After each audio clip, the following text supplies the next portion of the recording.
Being how it is 2 o'clock, I will call to order the December 15th meeting of the Development Waiver Review Committee. This time, if anyone has any audible devices, please turn those off.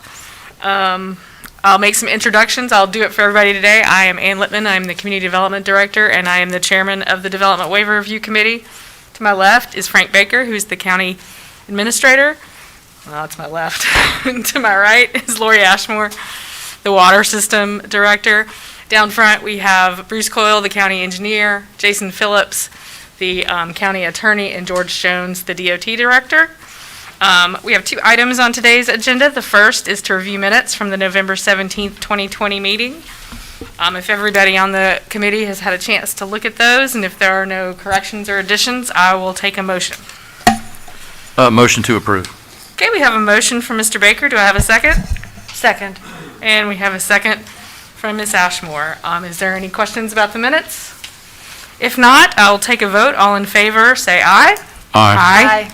Any opposed, signify by saying nay. There are none. The minutes are approved unanimously by a vote of 5-0.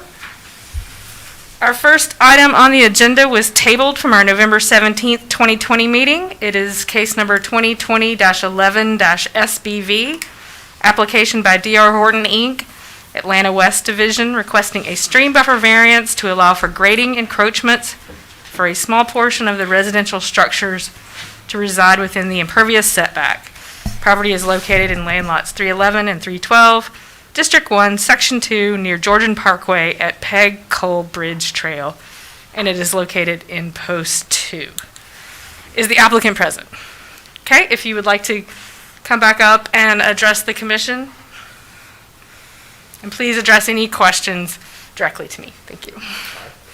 Good afternoon, Nathan Adrian with Southeastern Engineering, and we're asking for a stream buffer variance for about 7 lots that are located in the southern portion of the development. We're kind of getting pinched between the Colonial Gas Line easement and then the stream buffer that's located between the Georgian Heritage Development and the golf course and community to the south.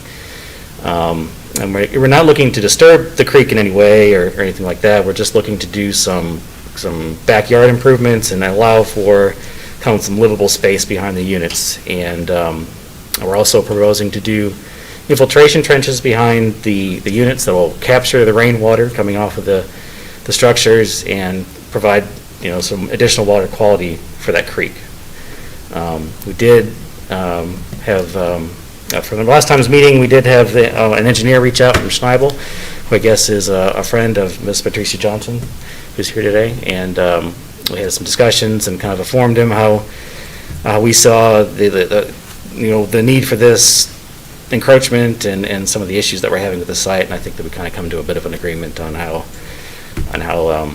we should move forward. So, and I think he was receptive to the plans that we had, and he did mention moving the stormwater pond to where those units are proposed, and I kind of informed that wasn't really the most ideal spot since everything was kind of the low point of the site is in between the 2 stream buffers, and that's where that pond has to sit. So that's what I have. Any questions? Okay.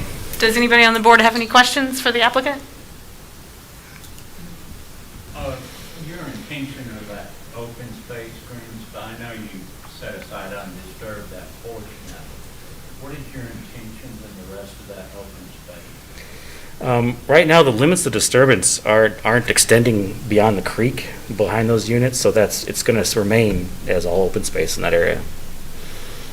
You anticipated amenity back there, this open space as in?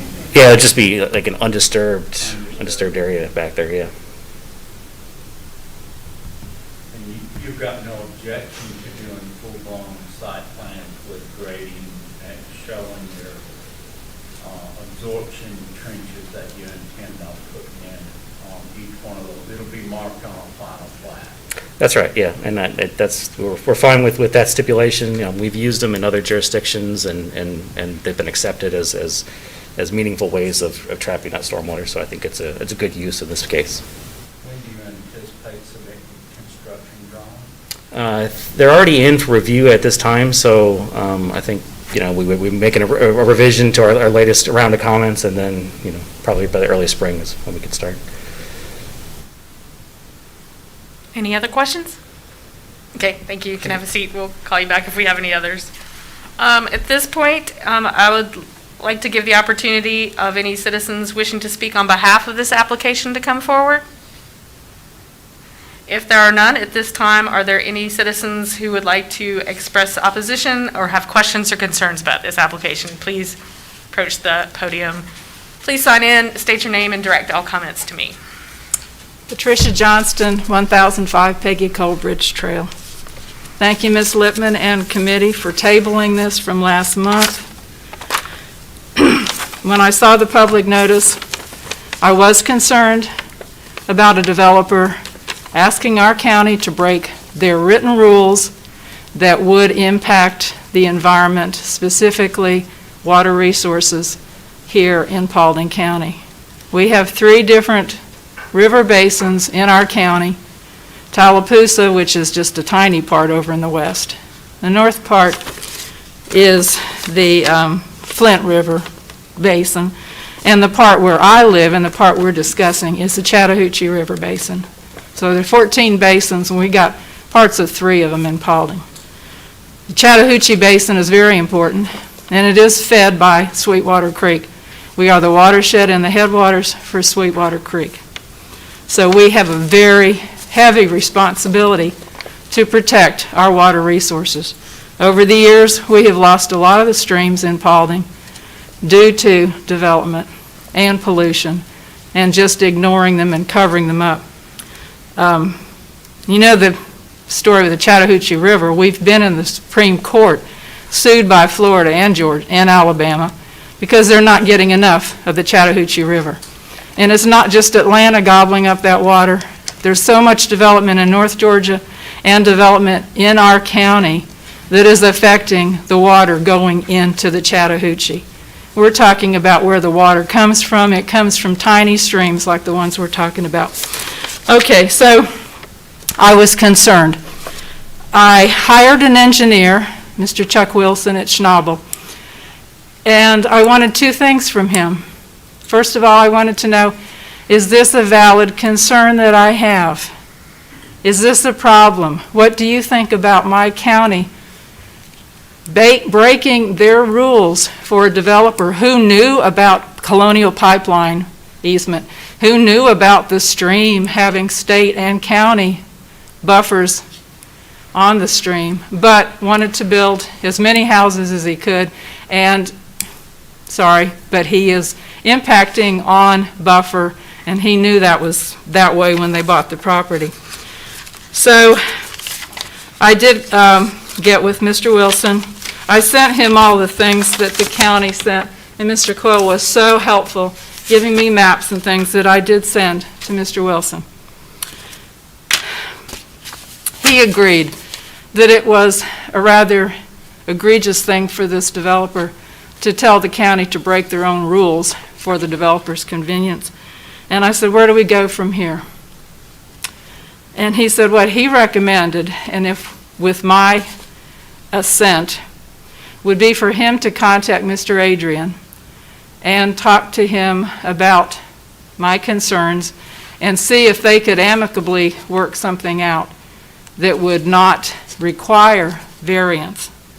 So I'm going to read to you, not very long, and I have copies for the committee to give to you, of what was prepared by my engineer, actually 2 engineers at Schnabel. And this is what he said that I agree with.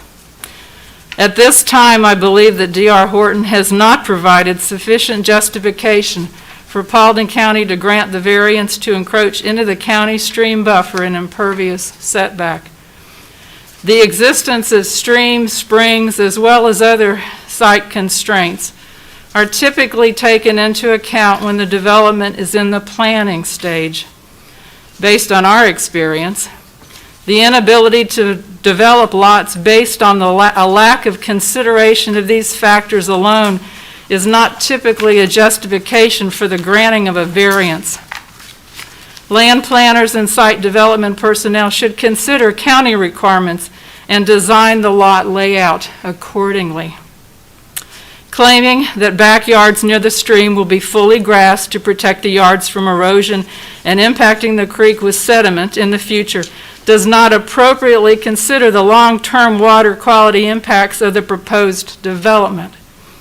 Once a homeowner takes possession of a lot property and the developer is gone, there is no guarantee that the backyard of any of the subject lots will be maintained in a manner that will protect the stream unless adequate, sufficient safeguards are incorporated into the final recorded plat. According to the Paulding County Development Regulations, Article 12, a buffer variance request should contain at least one alternative plan with no buffer intrusion and an explanation as to why such a plan is not feasible.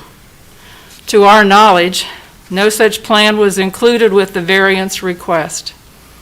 In addition, Article 12 indicates that the long-term water quality impacts should be considered, as well as whether the proposed variance will be at least as protective of natural resources. Our engineer discussed with the SEI land planner, Nathan Adrian, two potential alternative plans to the variance. 1, do not build on the 8 lots. 2, reconfigure the development so the variance is not required, possibly relocating a detention pond to the site of the 8 lots. The proposed alternatives would probably result in the loss of 1 or more lots. However, the county's concern should be first and foremost protecting natural resources. D.R. Horton has proposed to mitigate the impacts to the stream buffer by establishing a buffer conservation area across the creek. Although this area is to be larger than the area impacted by the proposed grading activities, the actual environmental benefits of such a conservation area is unknown at this time. If D.R. Horton wishes to pursue the establishment of a conservation area as a means of mitigation, then a detailed environmental study needs to be prepared by qualified personnel that fully explains the long-term beneficial aspects of the mitigation efforts in accordance with county regulations. Additional conservation measures may be required to compensate for the proposed impacts to the stream. In conclusion, the county has established protective stream buffers and impervious setbacks for a reasonable environmental protection. Environmental protection is not being accomplished if variances to such environmental safeguards are routinely granted without proper justification and in the absence of appropriate, worthwhile mitigation efforts. And I would like to add, if you grant the variance, it does set precedent for Horton and other developers who will come along and say, you did it for them, do it for us. I sincerely hope that this can be worked out in a friendly, constructive way that follows the regulations and ordinances of our county, protects the stream, and puts beautiful houses over there built by Horton, which is really around the corner from where I live. So I have copies of this for you. You didn't have to take notes or anything. And this is what the engineer that I hired, whom I hired, has helped with, and what I would like to state to the committee. If you have any questions for me. And maybe If you want to just give them to Leah or Mark. Yeah, to Ms. Wilson. Is there enough copies for me? I don't need more, just in. I think there's probably enough. It's this one page.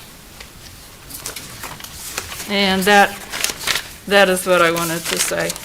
I do appreciate the county putting that additional protection on the stream. It has, of course, the state buffer, which Horton is, I don't think, going to get into.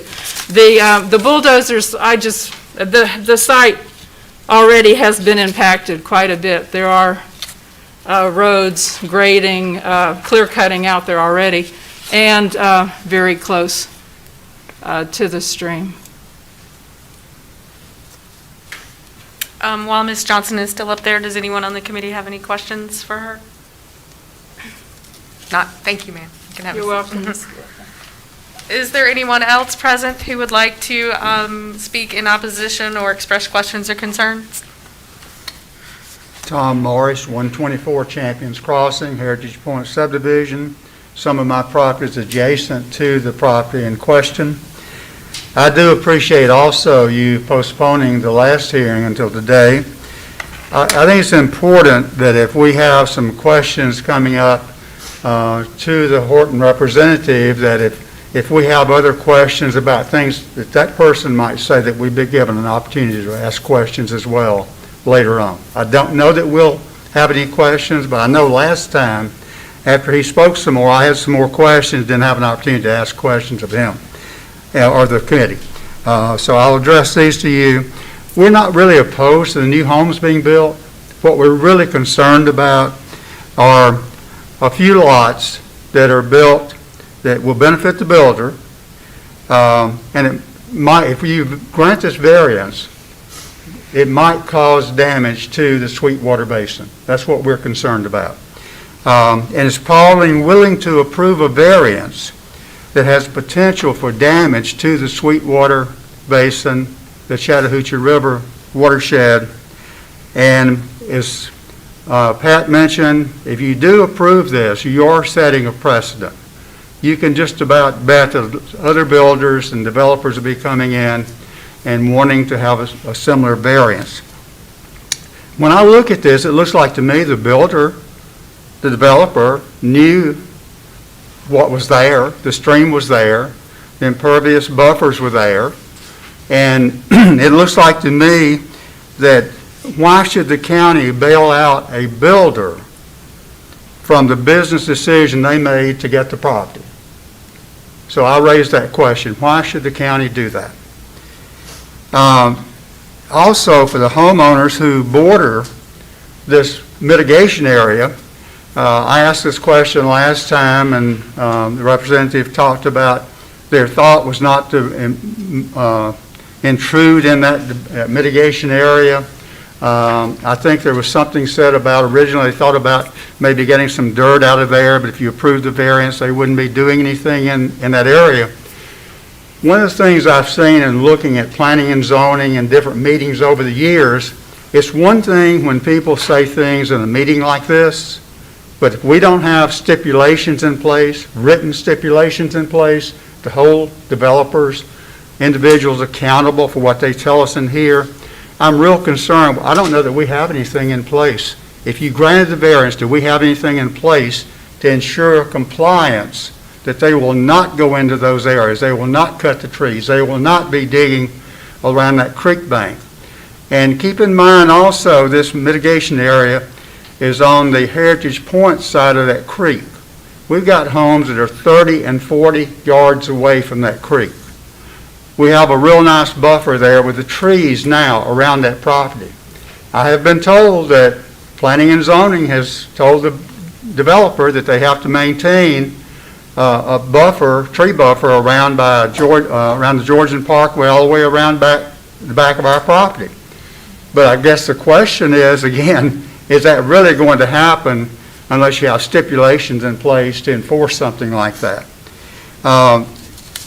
We really have these questions. Like I said, we're concerned, a lot of people in our community are concerned about if we'll lose that buffer back there, what will happen to the creek, what will be the mitigation area back there. And I don't know that we have all the answers to that right now, but I do think that the county needs to, and I would respectfully ask that you deny this application for a variance. The county has much to lose, potentially, if there's problems with that stream, and we don't really gain anything that I can see as a county by approving this variance. That's all I have. Do you have any questions for me? And I will give you a copy of my remarks. Does anybody have any questions? Thank you, sir. if you'd like to. We probably have about a minute left of public commentary. Is there anyone else who would like to speak in opposition of this or have any questions or concerns? Okay, if that is the case, we will close the public hearing portion of this meeting. Mr. Adrian, if you would like to come back up, if you would like to offer any rebuttal to the statement read by Ms. Johnson, and I might start there, and then we'll go over some of the questions that were asked. Sure. I mean, I think that, when we initially laid out the area between, the creeks and the Colonial Pipeline easement, I think we didn't initially know during the land planning stage exactly where that creek fell. And so I think, after a supplemental surveying, we did, jockey things around. I think that's kind of why those lots ended up where they're at. We're not asking to, for any additional lots or any type of, additional area to clear out or anything like that. And I think that the infiltration trenches will provide, a better way of handling the stormwater runoff to the back of those units than if we did nothing at all, if we didn't do anything with the stream buffer. So I think that it's putting it in kind of a better place. As far as the mitigation on the south side of the creek, I have a copy of the grading plan as it sits right now, if you want to show that. And the limits of disturbance are, from where the creek sits north, and none of that area below the creek up to the property line is being proposed to be disturbed. So, and I think if you wanted to increase that mitigation area to be that entire area, that's something that we could possibly negotiate or talk about as a stipulation of this variance. So that way you'd have that, there's probably 60 or 80 feet between the back of those lots and then the property line, in some of those areas. It pinches down in that corner, obviously, but, that's something that we could talk about. Can you point on the area that you'd be willing to increase? This line here is the limit of disturbance outside of those lots. And so this entire area, all the way around this corner, is not going to be disturbed or graded in or anything like that. So all those trees will remain to be in place. Do you have a ballpark of the size of that area? Because I know the initial area that you plan to mitigate with was 6,125 square feet. I don't know, that's probably substantially larger. Yeah, it's probably over an acre, I would assume. Maybe it's close to that. But, we could, expand that mitigation area to be from like the creek all the way over to this corner property line, something like that, this entire area. I think that's something we could be amenable to. And that mitigation area, you would leave it as it is presently? Right, yeah, we could put it into something like conservation easement for the development, so nothing could be happen back there in the future. Okay. Does anybody else on the board have any questions? Your current plan for that mitigation is HOA? Right, it's just open space right now, yeah. Open space, but maintained by HOA and taxpayers of the HOA. I think, yeah, right here, sorry. I'd like to make sure that I'm clear on something. What you're talking about is using an area that is not going to be touched anyway and preserving some of it as mitigation. Is that correct? Mm-hmm, yeah. You could, arguably we could, expand those lots all the way back to the rear property line, and use those areas as a passive active area, or, clear it out completely and use it as park space or something like an amenity, something like that. But if we didn't, we could reserve all those trees and screening for the units behind it, and, I think that would be a better use for it, I think.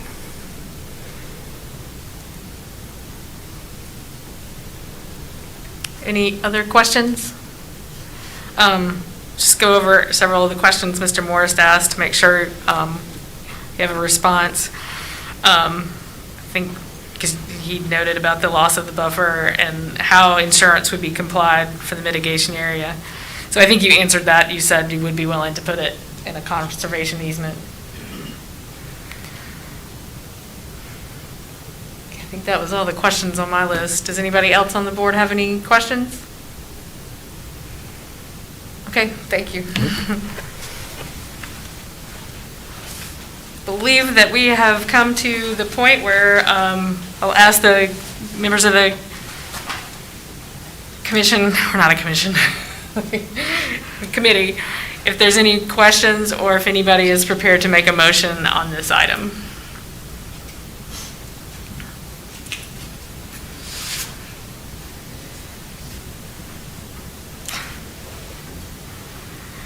I'll make a motion that we approve the application with the stipulation that that entire open space be put in a conservation easement or HOA.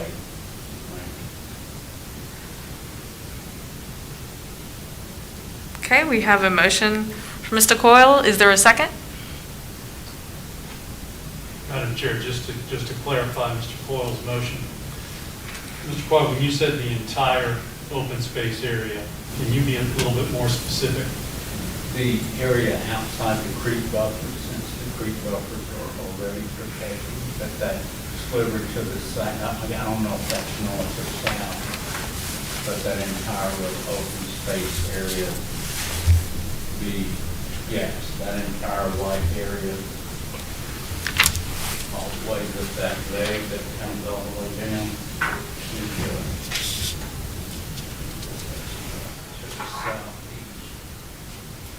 Thank you. So that's a motion, still needing a second.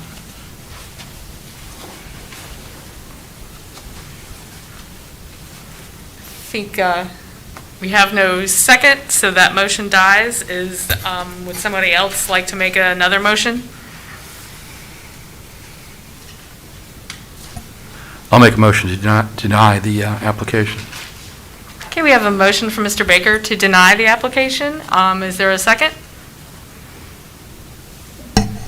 Second. We have a second from Ms. Ashmore. Are there any questions? If not, we have a motion on the floor to deny the request. All those in favor say aye. Aye. Aye. Any opposed? The motion to deny is approved by a vote of 4-1. That is our last item on our December 2020 agenda. I will take a motion to adjourn. Motion to adjourn. I'll second that motion. All in favor say aye. Aye. Aye. Thank you.